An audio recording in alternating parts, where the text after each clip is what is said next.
Welcome to Human Risk, a podcast dedicated to the understanding of human behaviour as a risk.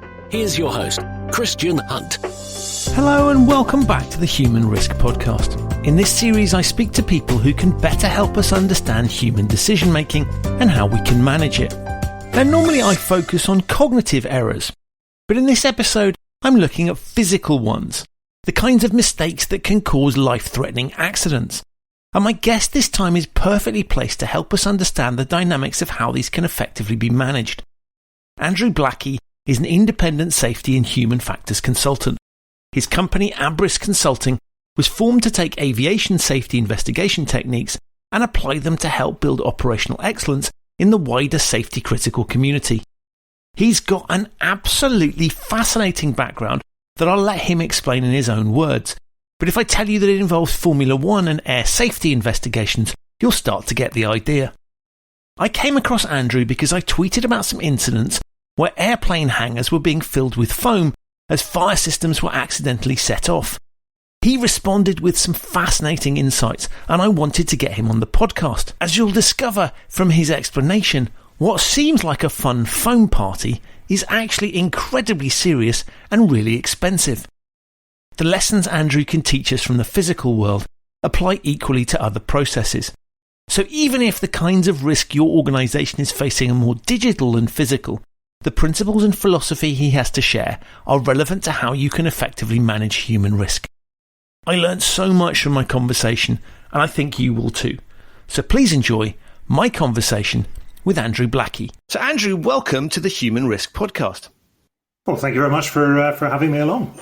It's an absolute pleasure. And look, I think to start with, it'd be helpful probably for the listeners to get a little bit around your background and your career so far and what you do at the moment.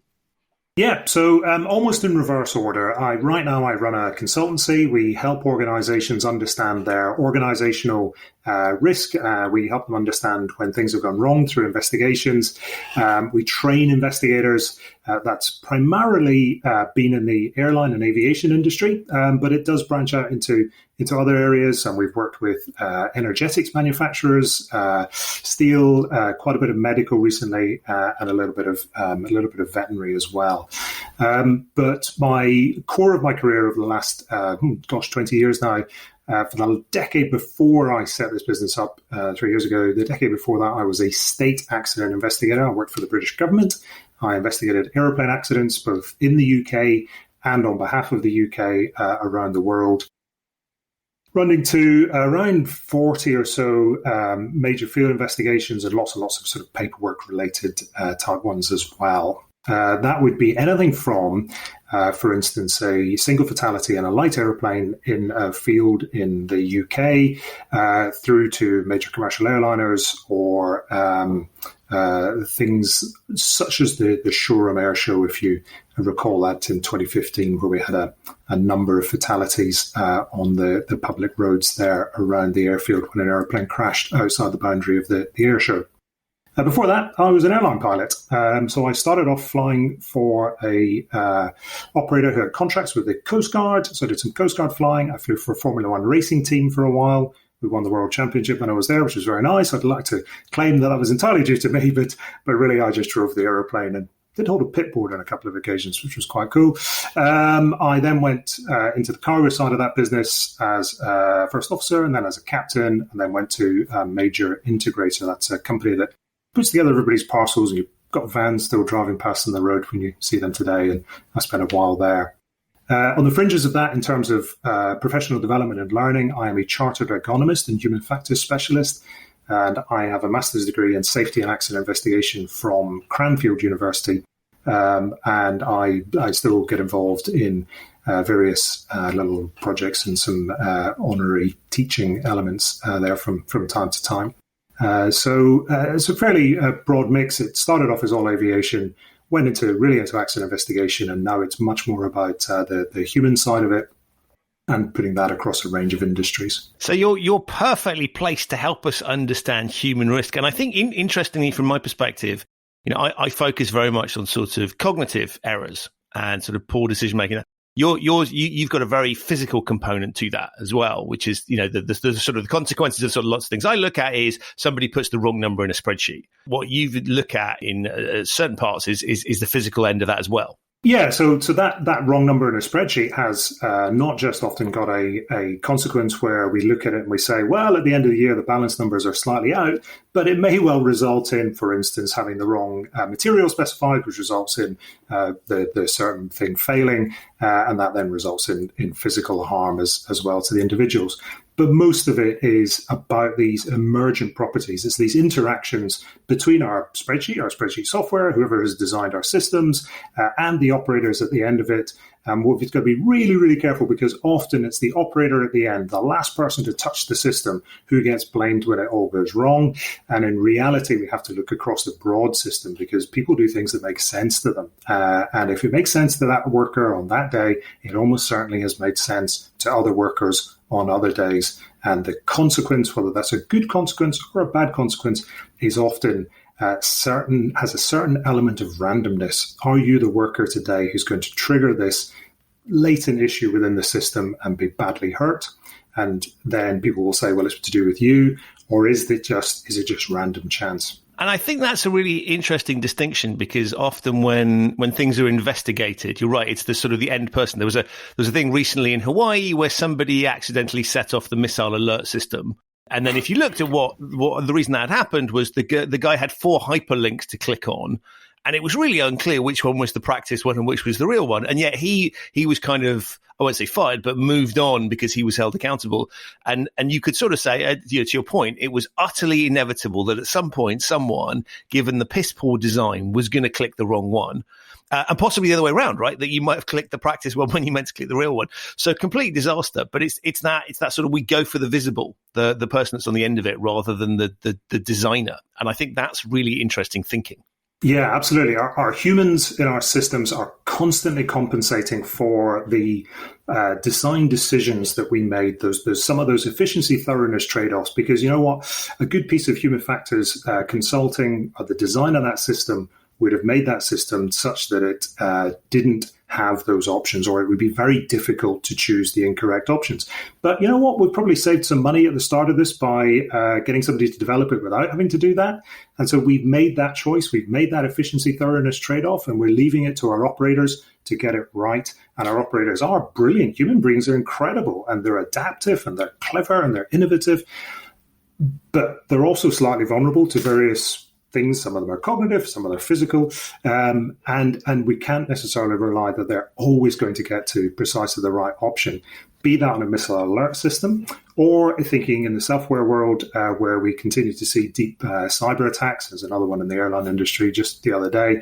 These are areas where we have potentially very large consequences from a financial perspective for the business, many of which relate to design choices that we have been continually adapting to, we've continually worked with, we've managed to be successful despite those early design decisions, and then it goes wrong. And now we're saying, well, everybody managed to do it perfectly, or everybody managed to do it acceptably well previously. Why haven't you today? And actually, most of the time, our system has been on a very narrow margin between success and failure. And of course, that's particularly prevalent and we're seeing it emerge in all sorts of industries at the moment, where people are running on just-in-time inventory, they're running on legacy systems, they're really pushing it to the limits, and you get something like the C word that comes along. It demonstrates the sort of the frailties of the systems that we're using. Yeah, absolutely. And some of these, we see these often from a hindsight perspective as being a bad thing, and we come along afterwards and say, well, why didn't you have provisioning within your supply chain for 9 million? You've provisioned for 9 million T-shirts. Why aren't you provisioning for turning those T-shirts into something else? And it probably wouldn't have made any sense if we go back to the decisions that were made 12, 18, 24 months ago, when people were making those sort of thinking industry side of things, making those supply chain decisions. We have to understand the sense making from their perspective. And there's a great tendency in sometimes it turns up in proper investigations. Often it turns up in social media investigations. This real hindsight bias, these counterfactuals. If only we had done If only they hadn't done this, then that wouldn't have happened. And those have a bad reputation. There's putting in those counterfactuals because people's tendency towards them can be very preventative of learning and growth and development. When we have an event, a really bad event, we want to be able to take that and to learn and to be better. And actually, we can do that learning and improvement without having had the bad event. That's one of the other things we do from an investigation point of view, is help people to get to these things before they have the really bad event. But often we drift into that kind of blaming and punishing because it's comfortable and it's easy. And there's some great papers and books out there by people like Todd Conklin on this learning and improving as opposed to blaming and punishing. It seems to be naturally pre-wired into us. I always talk about the example of, and a bad example given the current circumstances, but a good example given what we're talking about is I'm late for my flight. So I will drive like a lunatic to the airport, or maybe I'll barge my way through a load of people in a way that I wouldn't under any other circumstance, but because I know I've got to get through that gate before a certain thing. And of course, everybody else looks and goes, what is that arse doing? It's very antisocial. And of course, I do the same thing when it's other people because I know there's this thing called the fundamental attribution error. I know why I'm doing it. They don't. And I don't know why other people do it. And so I observe it. But there is this interesting thing inbuilt in the human psyche, which is kind of like we need someone to blame because that's nice, easy narrative. And we just look at it and go, I would never have done that in a sort of very presumptive manner. And I think that's a fascinating obstacle to us moving on as a species because we spend so much time fixated on the character of the idiot, quote unquote, that's got us into this situation. Absolutely. So there's some great stuff going on. I live not very far off the coast in an area of the UK that's quite tourist orientated, and so the local kind of social media groups are quite full today of people saying, "Well, look at all these people on the beach." And it's a philosophy that when I used to commute to around the UK an awful lot and spend quite a lot of time in traffic jams. And I heard somebody one day say, well, you're not in the traffic jam, you are the traffic jam. Right. And actually that mindset shift becomes quite important, I think. But it's really hard to do that. And I don't think we should turn around and blame people when they make decisions that make sense to them, but then they don't realize that potentially is also going to make sense to lots of other people. And so you have a lot of people racing up the motorway, or you have a lot of people congregating in our national parks or beaches at the moment. Because to each of them individually, it has made sense. And we need to think on a broader societal thing. How do we change the system so that our system makes sense for them to do potentially something else? How can we protect people from that? Because they're going to make these decisions, not because they're bad people, because these are the things that make sense to them at the time. And when we come around to look at it again retrospectively, I think one of the problems we have and one of the joys of being human beings is our storytelling.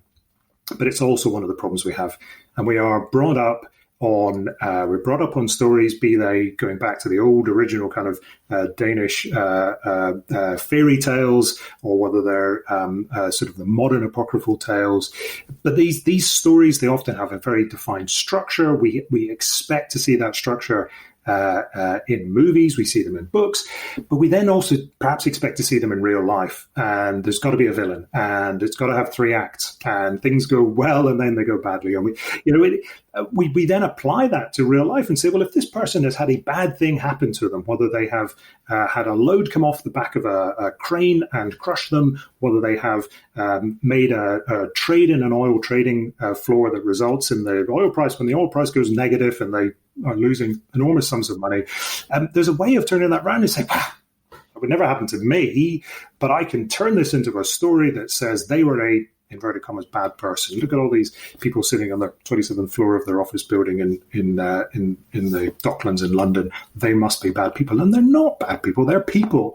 They're human beings. They have lots of the same vulnerabilities that we have. They make decisions that make sense to them at the time. And they're working in structures and processes which are not always going to be optimum for the task that we're asking them to do at the time. And the oil trading one, I'm reading a few journals about those recently.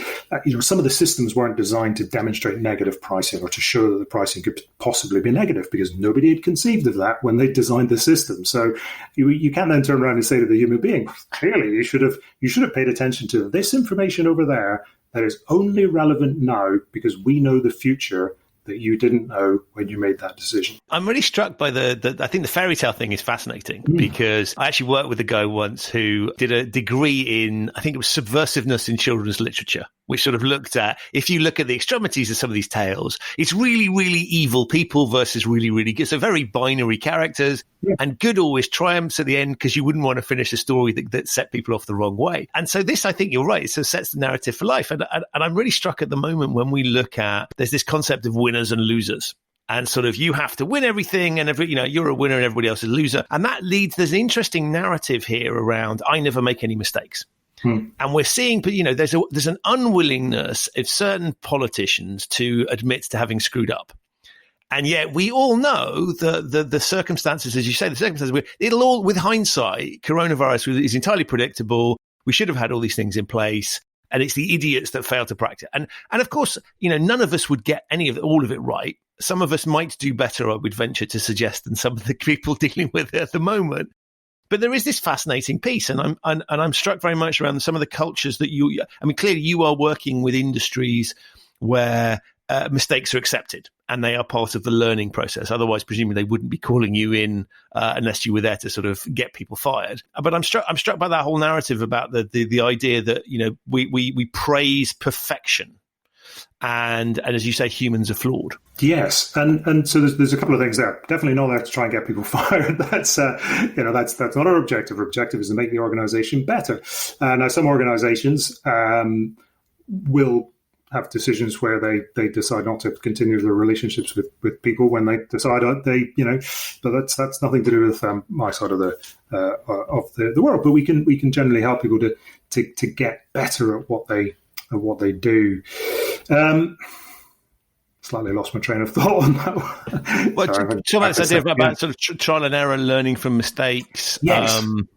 Right. So this comes down to another really interesting concept within organizational performance and within safety. And it's something we see in some areas which are very good, but this ability to fail safely.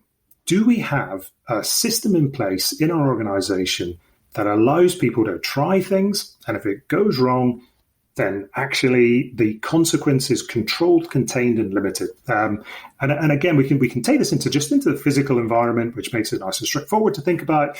But I could spend enormous sums of money and enormous amounts of time ensuring that a thing is perfect. But nothing is ever perfect, but you can spend an infinite amount of time and money doing that. Or we can say, well, if this thing isn't perfect, if it breaks, is everything going to be okay?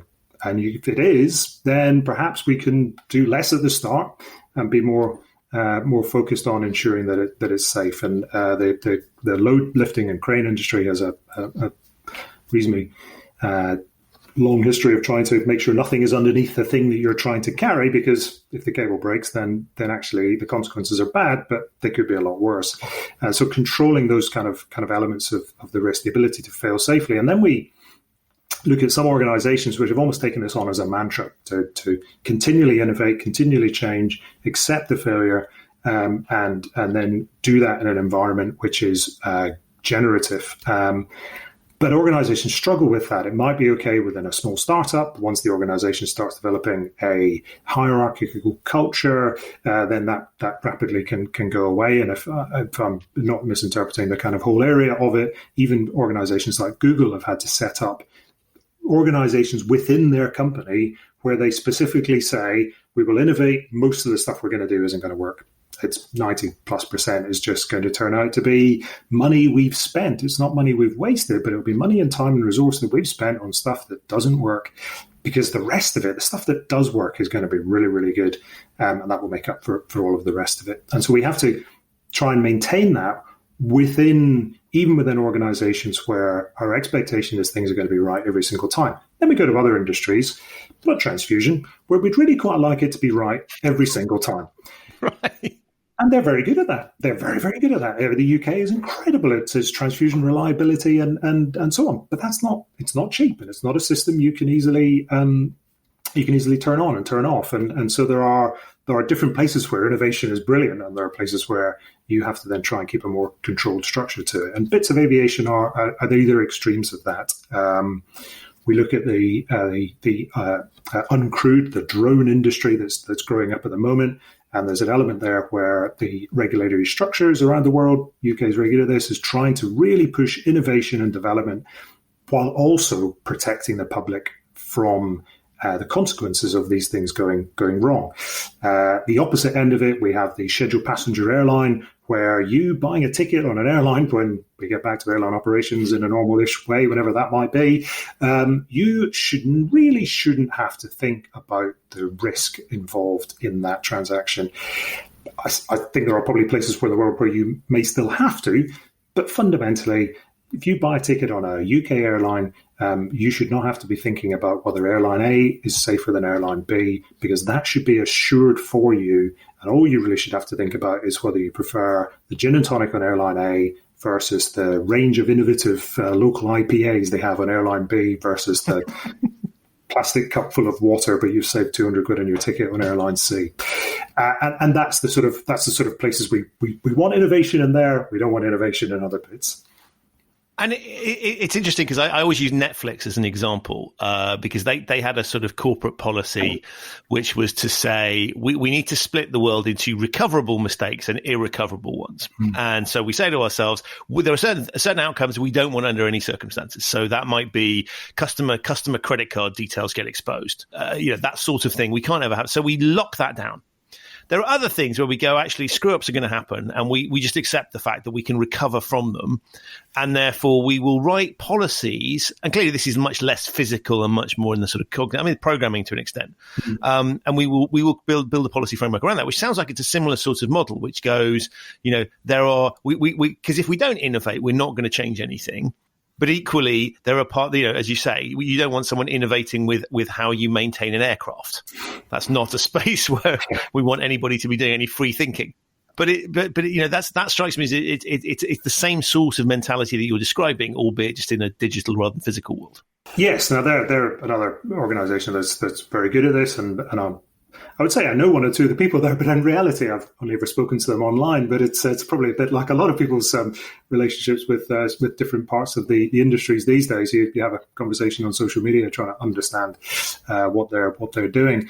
But again, there are organisations out there. Etsy were big on this as well, trying to break down their sort of core business functions to be constantly challenging those, to almost be encouraging failure within their systems architecture, because they can do it in a way that they can control rather than waiting for it to randomly fail and then trying to work out afterwards what happened. So constantly injecting failures into their system to see what happens when that does, but in a way that's controllable. And you could argue that some of the things that my company, and other companies I've helped out have done is a bit like that, where we look at doing disaster exercises, or we look at injecting problems. We take teams and we try and help them understand what happens when you lose an airplane, what happens when you, I guess the financial equivalent might be, how do you simulate losing the credit card details of 100,000 customers?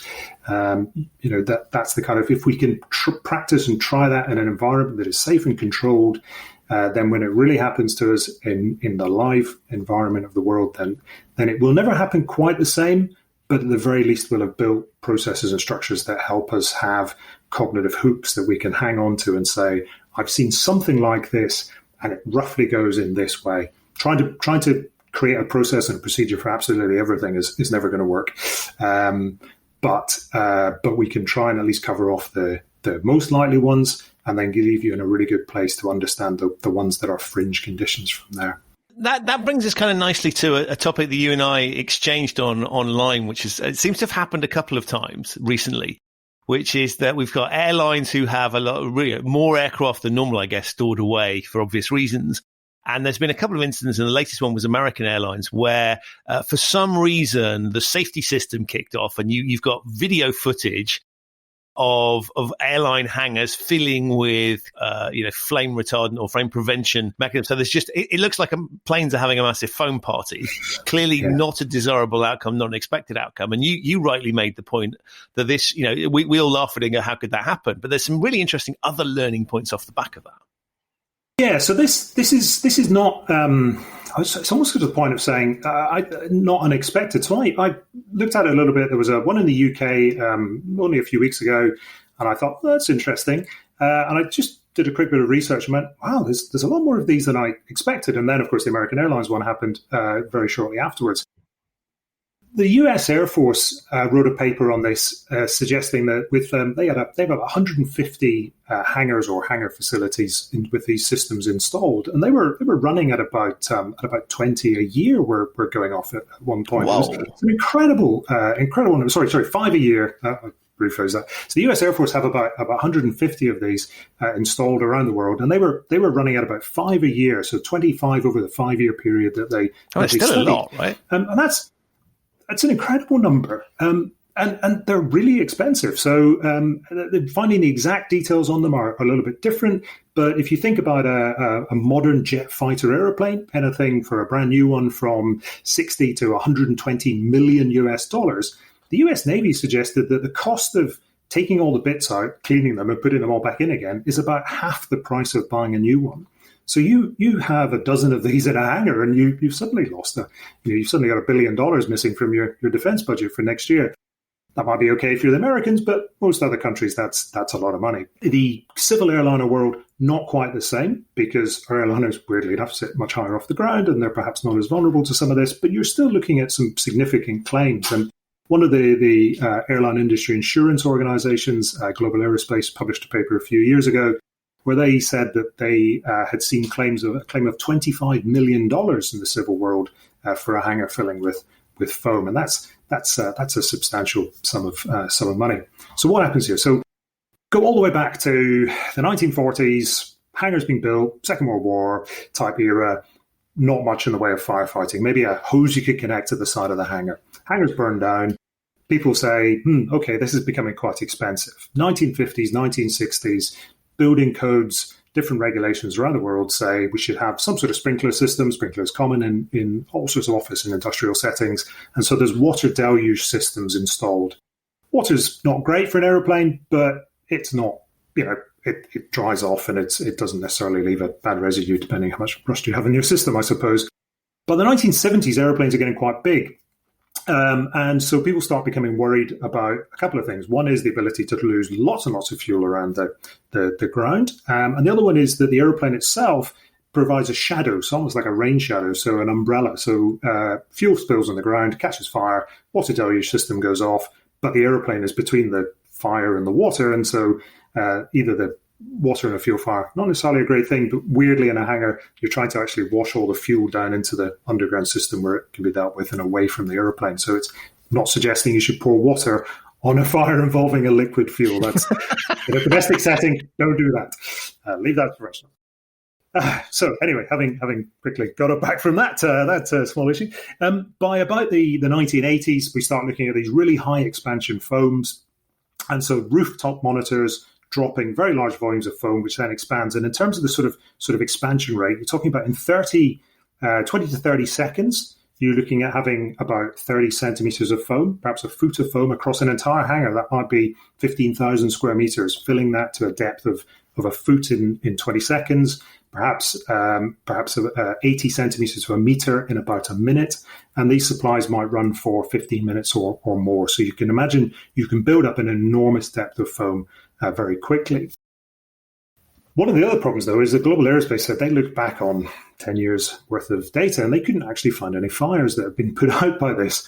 So the system is designed to deal with a specific type of threat. That is, you have a big leak of fuel from the airplane, it catches fire, we dump a load of foam on it, put the fire out, protect the airplane. We're not too worried about the hangar. It's relatively cheap compared to the airplane, but it's got a lot of people in it. But actually, are we actually having any of the problems we're trying to prevent? But these are now baked into the building and regulations. And even though there are parts of the world where the local building regulations do not require these systems, aviation is a global industry. We send airplanes for maintenance all over the world. We have different maintenance requirements. So a UK airline might find itself in the Far East. An American airline might find itself, US airline might find itself deep in South America. And the standards often of the highest are then applied to a lot of the buildings, because if you then want to do contract maintenance, or if you want to do ad hoc maintenance to an airplane from a major carrier, they will have certain requirements before they'll put their airplane into your hangar. And so you end up building all around the world. Everybody is pretty much building these roughly the same standards, slight variations. But we now got this kind of baked into the system. And it's very difficult, seems to be very difficult to row back from this over time. And then we look at the opposite end of this threat, and that brings us really back into the sort of human behavior of local staff. Because, again, the US Navy, looking at this, said there's lots of reasons why these systems go off when we don't want them to.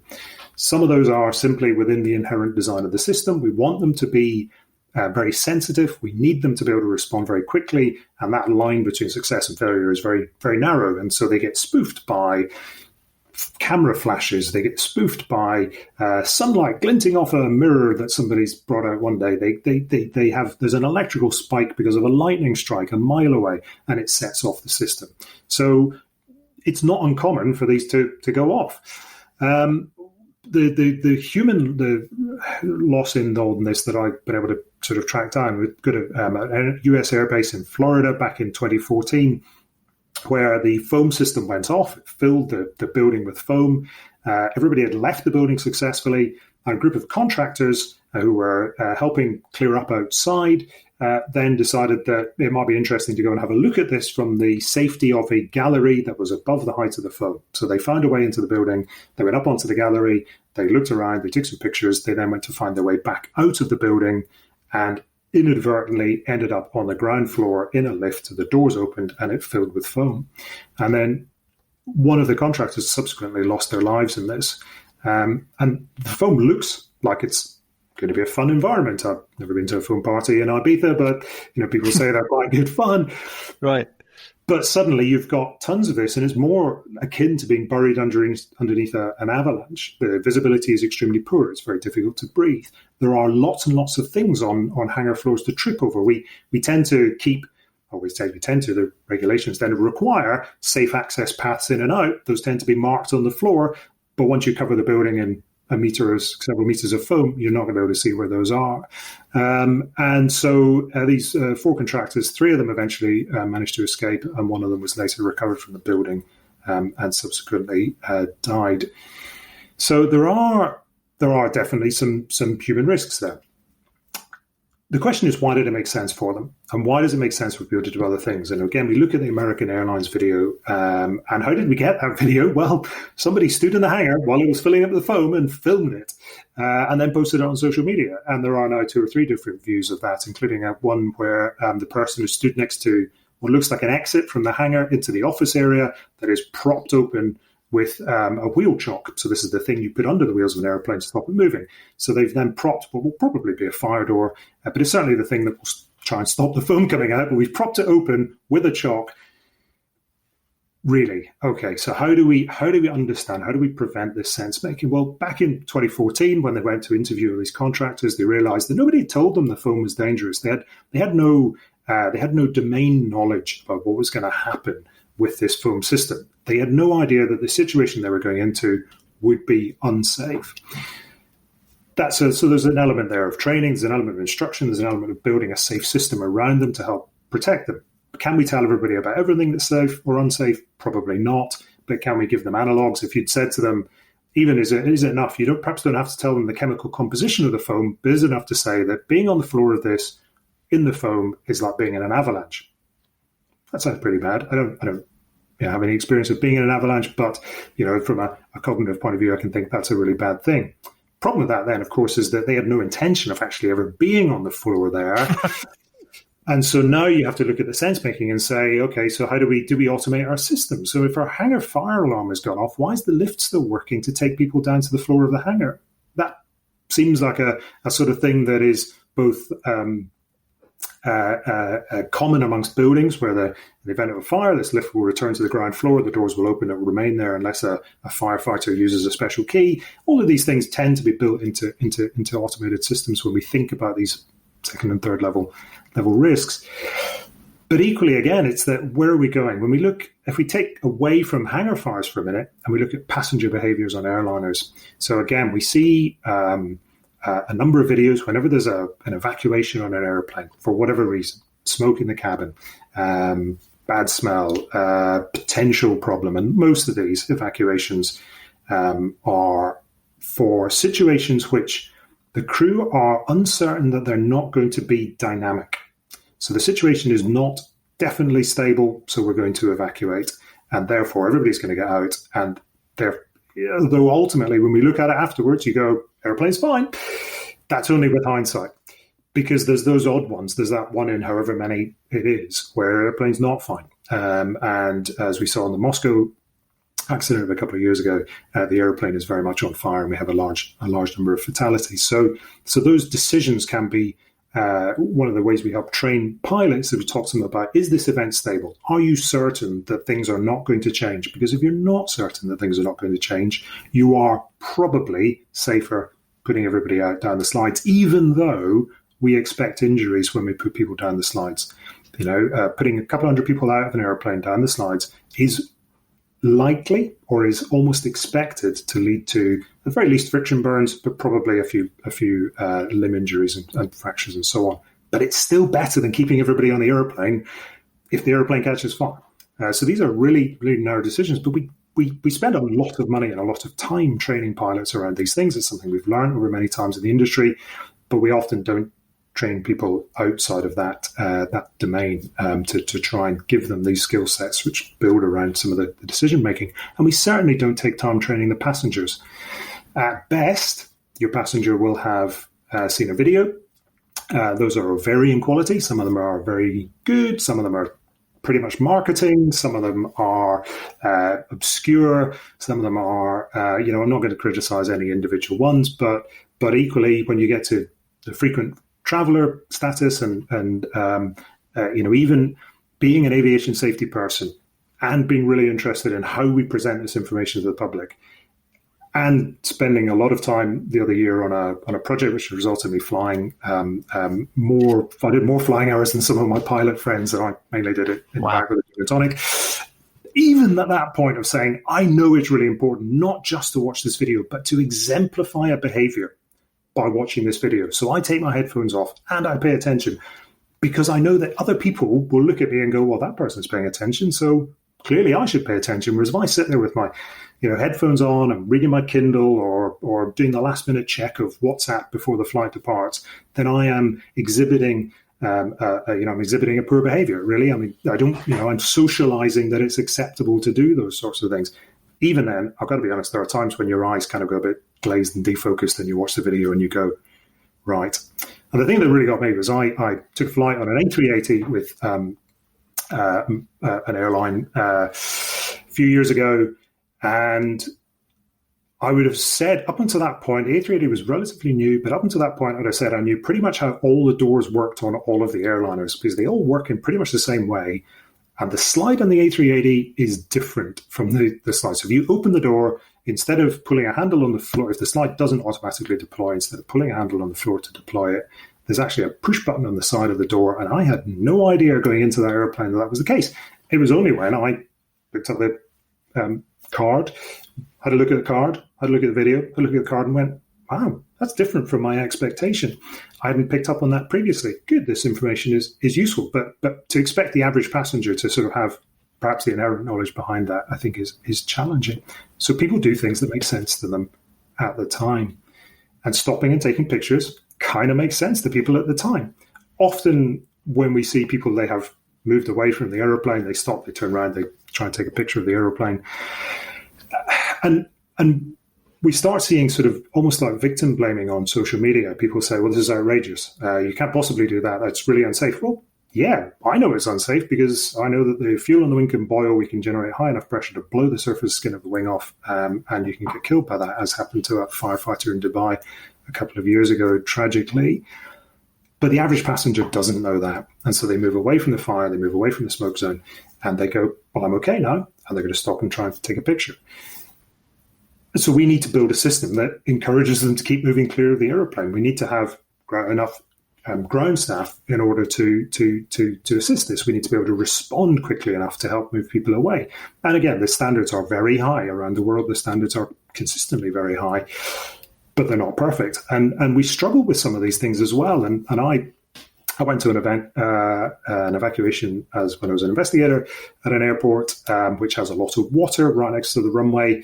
But they also have very strict rules for their staff. The ground staff are not allowed to cross a white line, which is the difference between the safe working area for them and the taxiway where airplanes can be taxiing past them. There is a higher risk of them being struck by an airplane or so on. So they reinforce this rigorously through their safety programs and through their the way that they run staff learning and training, and also, frankly, through the discipline program as well.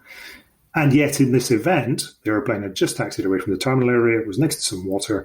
The passengers evacuate, and two of their relatively low junior staff from the baggage handling ran across the line, started scooping the passengers up as a group and shepherding them away from the threat, which is the water, which is brilliant. Problem then for the airport operator is, how do you manage that? Because we spent all this time telling people don't cross the line, but by crossing the line, they prevented a much worse event, which is these passengers wandering around on an area where they can then fall from height into water. And so you have to then have a system that is flexible enough, is clever enough, is able to be both things at the same time, and to trust in your people for them to make good choices. But when this goes, but understand that sometimes that's going to go wrong. Sometimes they'll go across that line because they think that's going to happen. Sometimes, and it doesn't. And then with hindsight, we say we had no reason to do that, and now we're going to blame you for it. Whereas actually, we need to say it's all about sense making. Why does this make sense at the time? What are the individual performance kind of shaping factors? What are the things that are influencing the behaviors? What are the things that are making it easy to do the right thing and are making it hard to do the wrong thing, and are helping people to make the choices that we as their employer or we as their society want them to make? And that's not forcing them to make those choices. There is always somewhere an element of free will, assuming free will isn't completely an illusion, and that's more of a philosophy argument.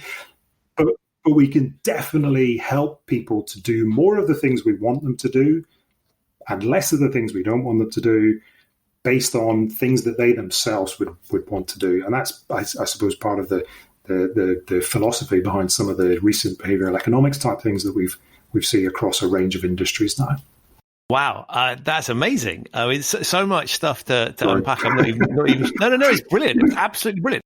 I'm not even sure it's that, but I guess one of the things that screams out at me is that the fact that we make our own assessments of risk. Yeah. And so we make judgments based on our own past experience, our own awareness, and our own assessment of environments. And what you've beautifully highlighted in a few of the things there is sort of, if you don't know, you will make a difference, because you've not seen something before, you've not heard it before, or you don't believe what someone else is telling you, then you are likely to make the wrong judgment. And I think passengers on a plane is an interesting one, because on the one hand, plane issues are pretty infrequent. So we don't really have personal experience of those things. And it was brought home to me. I went on the British Airways safety course because I was flying quite frequently, and I thought I want to do this, right? Because and of course you want to do the fun things like sliding down the slide, which is terrifying. I have to say, I didn't realize quite how scary it is. And there's a whole load of things I learned, and being in a cabin where they fill it with smoke, even though it's white smoke, I've changed my approach to these whole things because I started to see that, and I thought, I'm flying so frequently, I need to shift my understanding of what's going on. And it was fun and interesting. I learned some stuff. But if you haven't been on that piece, then you sort of go, another one of those safety briefings. Why are they telling me not to block the emergency exit? Bloody inconvenient idiot. And anyway, aren't these the people that serve me drinks? What are they doing telling me what to do? Because I'm a passenger who's paid. And, you see these things, as you say, people taking photos, or the one that kills me every time is people walking off with their luggage, where you've just emergency evacuated. And I think it is fascinating where if you don't understand, you draw the wrong conclusions. Yeah, so the luggage one is a real challenge for the industry and for individuals as well. And I'll maybe offer a quick solution for any of your listeners as well as sort of highlighting what the problem is. So when we do evacuate, so the structure, the regulatory structure that sits behind the airplane says we will be able to get everybody off the airplane in 90 seconds or less with only half the exits. because we expect to potentially lose some of the exits. There might be a fire on one side of the airplane and so on. But when we come to test that, we can only really test it with people within certain age ranges. It's very, it's probably unethical to actually carry real babies out in the airplane on a test. And older people become more fragile from bone injuries. And as I said earlier, in evacuation, it's not unusual to have some fractures. So we have a slightly unusual cohort of passengers. And so this standard is a standard, but it's not necessarily what's going to happen in real life. Now, we put luggage around the floor of the airplane, so assume that stuff has fallen out, and there's various blankets, so they try and make these tests more representative. But again, we run into challenges of trying to replicate real life. And then you look at what actually has been happening over, well, really quite a long time, because you see pictures even from back in the 1980s. There was a photograph recently on the internet of an evacuation in the UK in the 1980s, and people are wandering away with bags. People are still wandering away with bags. I investigated a incident on a flight at Heathrow back in 2013, I think it was actually now, where we were able to get really good video footage from lots of different vehicles, fire trucks, police trucks, and so on, and count who was carrying bags, who wasn't carrying bags, what happened to them, who left from different exits. And the report's available on the UK Air Accident Investigation Branch website. But within that, there are a couple of moments of almost comedy where a person jumps onto the rear slide holding a wheelie bag in both hands. So one bag in one hand, one bag in the other hand. And as they hit the top of the slides are people think the slide's going to be bouncy. It's pretty firm, really. Right. They end up dropping both bags. The shock of landing on the slide makes them drop both bags. So both bags have now fallen from the height of the airplane door, a few meters, and land on the ground just as a firefighter's walking past and nearly don't hit the firefighter. And if we were back in a kind of fairy tale land, what would happen is the firefighter would pick them up and then drive the fire truck backwards and forwards over their bags, because that's the kind of we feel that person is being a bad person, but that person's not being a bad person. They're doing something that makes sense to them. In reality, even in that evacuation, although the airplane had very much been on fire, it wasn't anymore. There's lots of fire crew around there. The evacuation is going relatively slowly, and so it sort of makes sense to them. And the other thing, and the bit that interestingly, having spoken to quite a lot of passengers over the years who evacuated, is that when you get to the border, if you don't have your passport, because when you get scooped up by the ground handling people and taken into the building, it's a really useful thing to have your passport with you, and I'll come back to that in just a minute. So there are certain sense-making for some people where they are perhaps, this is everything that's really important to them is within this bag, and if they lose the bag, or if they lose the contents of the luggage, then it's going to cause them a perceived loss, and we get into things like aspects of loss aversion. Whereas they don't think that the other thing they could lose is their lives. They don't see that risk. So I see the risk of losing my bag, but I still think I'm going to get out of the airplane okay. So that makes sense.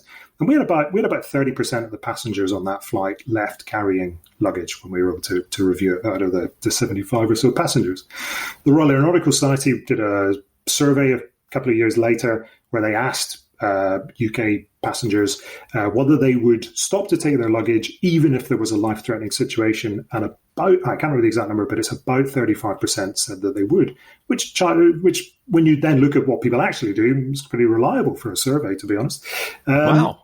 Yeah, so do we have to then think about our design of our next generation of aeroplane?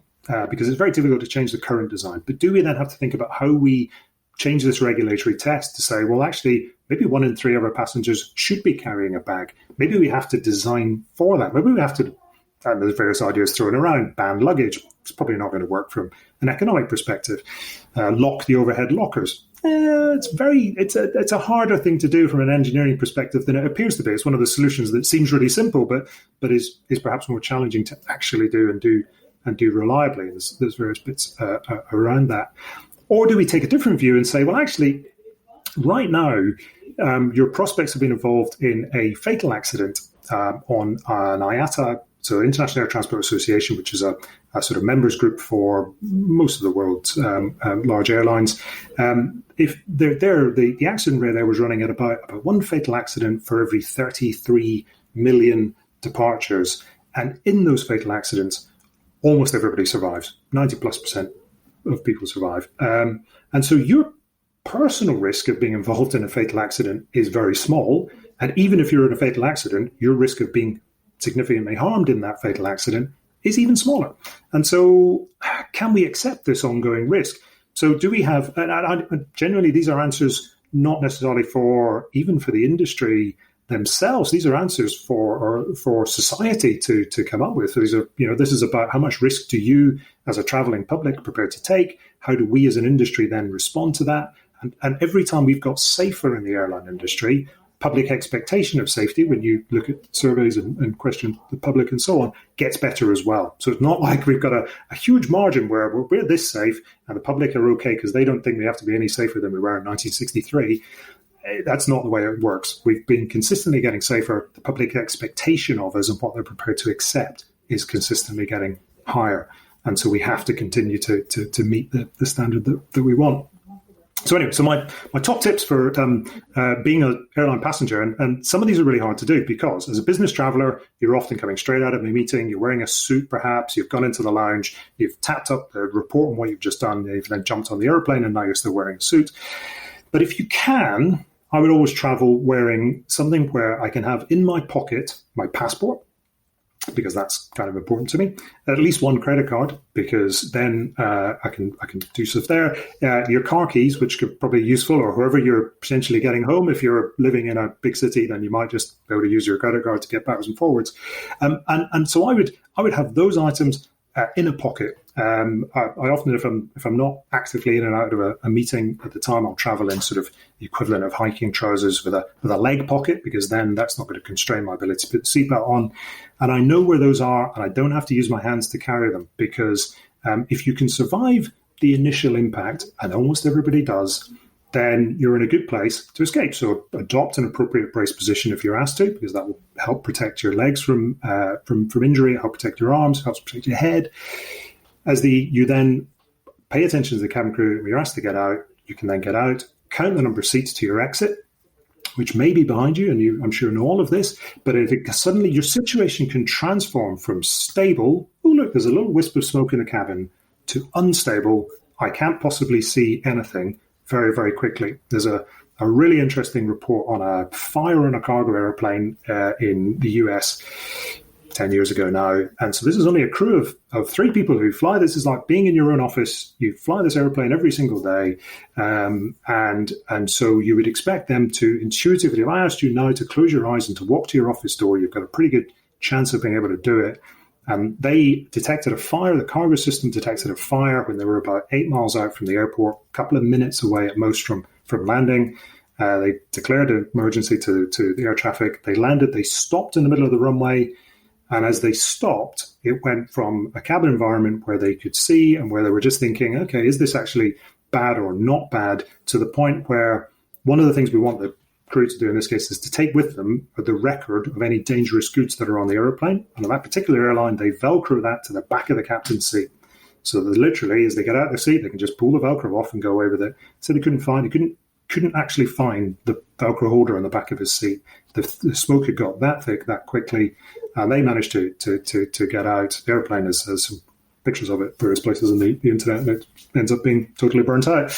But because it's a freighter with only 3 on board, it's okay. So that's how quickly it transforms from being, or can transform from being stable to unstable. So being able to do all of these things means that, I'd also generally travel in sensible shoes. It means you can go down the slide, you can get off the slide, you can get onto the bus. The bus will take you somewhere in the airport. It will probably be called Survivors Reception Centre or Passenger Reception Centre. There'll be some form filling to do, because often the bit that people, when I've spoken to them, say the hardest bit is to persuade the border authorities that you're actually allowed back into the country. So the airline's fine. The airline's going, we'll rearrange your online travel. They've got people there with, they've got purchasing authority. I had one classic example at Heathrow. The airline went and bought lots of shoes for people, because people had to leave their shoes on the airplane because they didn't want to do the slides. And they're like, oh, we'll just nip around to the shop in Heathrow terminal and buy shoes. And they were like, these shoes are better than the shoes I left behind. That's really interesting. It hadn't occurred to me that. Yeah, it makes perfect sense, right? But they then spent 3 hours trying to explain to the border authorities that they were genuinely allowed to re-enter the UK and go home. So, but I wouldn't stop to get any of these things. I think that's the critical difference, which is if I've forgotten to do this and they're in a bag, that's just tough. Oh yeah, I generally have my phone in my pocket as well. So it's quite a big pocket by the time you've got 4 different things in it. I would also do my seatbelt very tight. So as the airplane turns onto the runway, I will tend to just pull the seatbelt nice and snug, and then I'll, once we're safely away from the ground, I'll ease it back off a little bit. I tend to still, I know the airlines tend to like to say, wear your seatbelt, but keep your seatbelt loosely fastened once you're in the air. I tend to keep it snugly fastened, but I like to pull it very tight for takeoff and for landing. The reason for that being, there are some pretty dynamic things can happen in the air, and it really hurts to be bounced off the roof of the aeroplane. So, decent, the seatbelt's there for a reason. Keep wearing the seatbelt. But equally, 1 in 33 million, you can probably even make that safer depending on your choice of route, depending on where you're going, depending on which airline you're traveling with. These are very low probability events. And when they happen, they are going to be deeply scary for everybody involved. And a piece of research, sorry if I'm rambling on about this, but this is amazing. Just keep going. Keep going. A piece of research that was published recently by Dr. Jim Nixon and a chap called Richard Cluley, who's a PhD candidate up at Cranfield, where they're doing lots of really interesting research. But they looked at decision making. Now, this is primarily around pilots, but I've been talking to this recently with some people in oil and gas, and it seems to apply to them as well, and various other industries. So problems can be broken down into three chunks. They can be called friendly. So we predict friendly problems. These are the things where we've got a procedure for this. The thing that is presented to us is typical of the stuff we have trained on. It's got a big red warning light of, it says this pressure is low, and it really means it. It's right, and it's got a clear process we can follow. Some of those are quite long processes, but they are well defined, and they're the kind of things we train. So that's your friendly problem. And then some problems are alarming. So they don't quite track with the prototypical event. They are challenging. They're like things we've seen, but they're not actually things we've seen. And so our recognition of them can be delayed. It can be inaccurate. We expect to see a higher sort of rate of mistakes. Perhaps you might have warnings within your process production system that are multiple and not in a pattern that would be the same as perhaps the training you've had. But there are analogs to it. You can come out to say, this looks a bit like this, and therefore I'm going to apply my knowledge, because on one level with friendly problems we can generally proceduralize them, we can apply rules, but with alarming problems we're generally relying on a higher level of skill amongst our operators. We're relying on their knowledge, their experience, to generate slightly better solutions to it, to try to understand and to carry on. And then the third level of problem that they talk about in the paper, and I'm probably not quoting it perfectly, so I apologize to them if I've got it slightly wrong. It's a much better paper than I can explain. But the third problem is alarming. And these things don't look like the stuff we've trained, or they look like something we've trained, but it isn't it at all. Difference between a non-poisonous and a poisonous snake. If you've got listeners in Australia, I have no idea which one is going to kill me and which one might not. But they all look bad.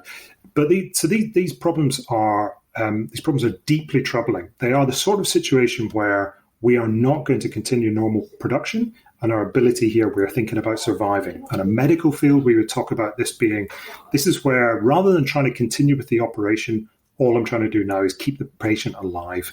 We've cut the burst, so we've tried to do a procedure on somebody. Something has gone horribly wrong, and we're no longer in a mindset of, can I actually finish this procedure, and leave the person in a position where they've had whatever it was they wanted done. I'm now, can I leave the person at the end of the day alive, or are they going to die? In an aeroplane sense, this is no longer either can we get to destination, or can we, run a set of procedures and carry on to a destination. It's not even can we run a set of procedures and fly to the scheduled place we want to go to. It's how do we even fly the airplane now? A really good example of this is Qantas 32, airplane that came out of Singapore. They had a catastrophic failure of one of the four engines. It was an A380, punched really big holes in the wing. And all sorts of things were being shown to the crew as being wrong. And many of them were genuinely wrong. Many of them were because the bits of flying debris from the engine had damaged the warning system. And many of them they just couldn't cancel. So they would cancel it and it would reappear. They would cancel it and it would reappear. They'd try and run the procedure and it would change. It would vanish and come back. And it didn't match with anything that they'd been given. Now, this was a highly experienced crew. They were doing some training, and bizarrely, the person doing the training was being examined. And so there were a whole stack of some of the most senior pilots in that airplane.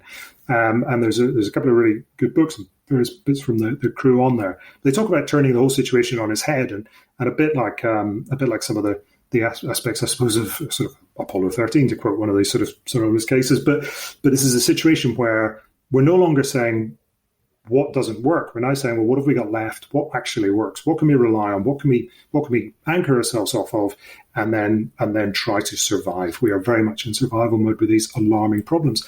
And our expectation, though, the problem we have sometimes is the expectation of those not directly involved in the event. The expectation afterwards is that in some way they should have been able to return to normality immediately, or they should have been able to do a better job. And there's a great tendency that I see from incident reports around the world to write down, well, here's what should have happened, here's what did happen, and therefore the gap between the two is the things the crew didn't do right, or this is where the error was, this is where the accident was.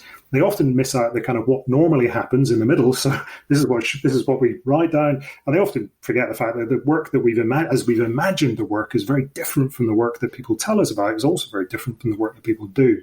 So work as imagined versus work as it's actually done, and somewhere in the middle of that is things like procedures and the way that we get people to tell us about stuff. So the challenge for alarming problems come down to things like communication skills. So it's no longer about your technical knowledge. It's no longer about having the right procedure. It's about having that technical knowledge and being able to communicate to those around you to gather more information effectively. It's about being able to rely on pools of knowledge, often from unusual or unexpected parts of your business. It's being able to step out and say, we're moving very, very rapidly from a hierarchical structure to a flat structure, because this is how we're going to get through or survive this next period of time. These are excessions. These are things that are almost unsurvivable. They're excessively large, they're excessively violent, perhaps in an energetic way, or they're excessively financially damaging in terms of some of the things I suppose we've seen over the last few years in the economy.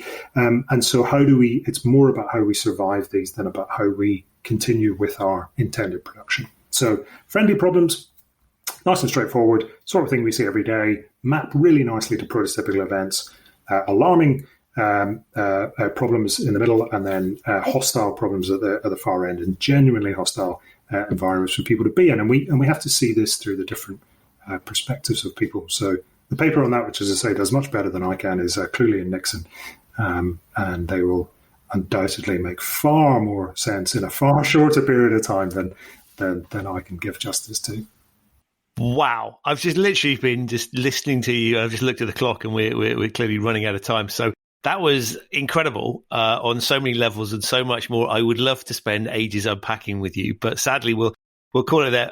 That was amazing. I will put links to your profile on LinkedIn, but also you on social media, because that's how we came across each other. And just wanted to say thank you so much, because I think you've talked very passionately about what you do.